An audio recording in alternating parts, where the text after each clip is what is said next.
Hello, my dear student. Welcome to channel Sims Official. I am your Rita ma'am. तो प्यारे बच्चों, आज online summer camp में आज मैं आपको न्यू स्टोरी सुनाऊंगी।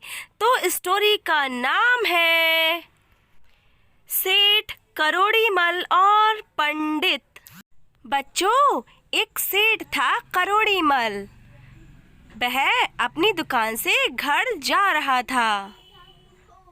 ये देखिए बच्चों, घर जा रहा है और तभी अचानक से उसकी नज़र एक बड़े से पेड़ के ऊपर पड़ती है। वह पेड़ खजूर का होता है और उस पेड़ पर बहुत सारी खजूर लगी हुई होती हैं।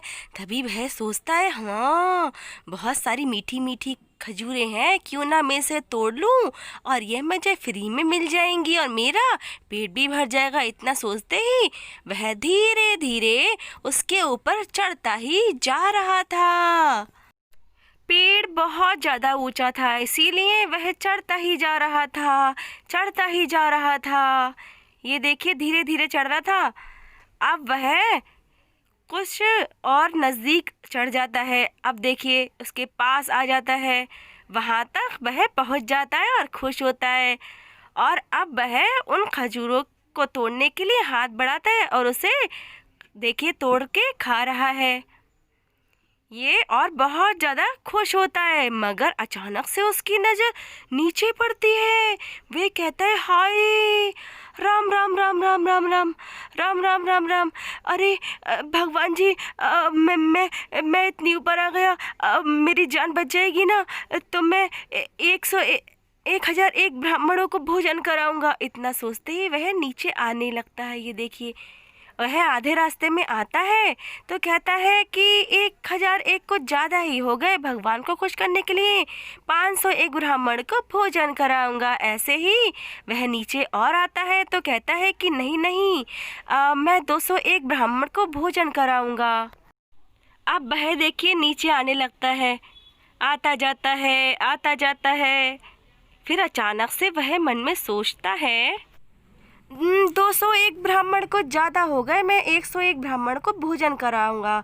अब वह नीचे उतर आता है। फिर कहता है कि 100 भी एक कुछ ज़्यादा है, भगवान को प्रसन्न करने के लिए एक ही ब्राह्मण काफ़ी है। इतना सोचते ही मैं भगवान का धन्यवाद कहता है कि अच्छा हुआ, मेरी जान बच गई। अब मैं कल ही एक ब्राह्मणों को भोजन कराऊंगा। अब वह एक ब्राह्मण की खोज में चलता चला जा रहा था। अब वह देखता है कि किस ब्राह्मण की भूख कम होगी, खुराक कम होगी। यही सोच रहा था, तभी उसे एक ब्राह्मण मिल जाता है जिसकी खुराक बहुत ज़्यादा कम होती है। ये देखिए, उसे एक ऐसा ही ब्राह्मण मिल गया। अब वह इतना सोचकर उसके घर पर जाता है और उसे आवाज़ लगाकर कहता है, पंडित जी, आपकी कल मेरे घर पर दावत है। इतना सुनते ही वह अपने घर पर चला जाता है। अब अपनी पत्नी से कहता है, कल मेरे घर पे एक ब्राह्मण आएंगे, तुम उन्हें भोजन करवा देना, उनकी खातिरदारी में कोई कमी ना रह जाए। इस पर उसकी पत्नी कहती है, कोई ठीक है, आप जैसा कहेंगे वैसे ही करूँगा। अच्छा ठीक है, मैं जा रहा हूँ।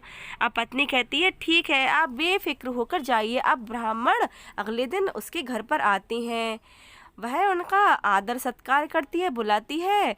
तभी वह पंडित जी कहते हैं, चलो मैं तुम्हें एक लिस्ट दे देता हूँ, तुम वह सामान मंगवा देना। अब वह उसको वह लिस्ट देते हैं। वह कहती है, प्रणाम, कल हमारे घर पर भोजन करके के लिए आ जाना, आपका सारा सामान आ जाएगा। अब वह अगले दिन आते हैं। अब उनकी पत्नी आसन पर बिठालती है। अब वह एक केले का पत्ता निकाल कर बिछा लेते हैं और उससे कहते हैं, जाइए खाना ले आइए। अब वह खाना ले आती हैं और वह एक एक करके उस पत्तल के ऊपर खाना रखती हैं। ये देखिए बच्चों, रख रहे हैं। अब वह उसकी पत्नी से कहते हैं, इस पर रखने के लिए एक सोने का सिक्का लेकर के आइए। अब उसकी पत्नी कहती है, ठीक है ब्राह्मण जी, मैं लेकर के आती हूँ। अब वह सिक्का लेकर के आती है और उन्हें देती है।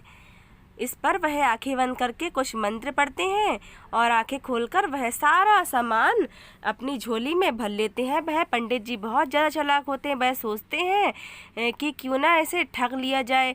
अब वह एक और सोने का सिक्का मांगते हैं दान में। अब वह दक्षिणा उन्हें दे देती हैं।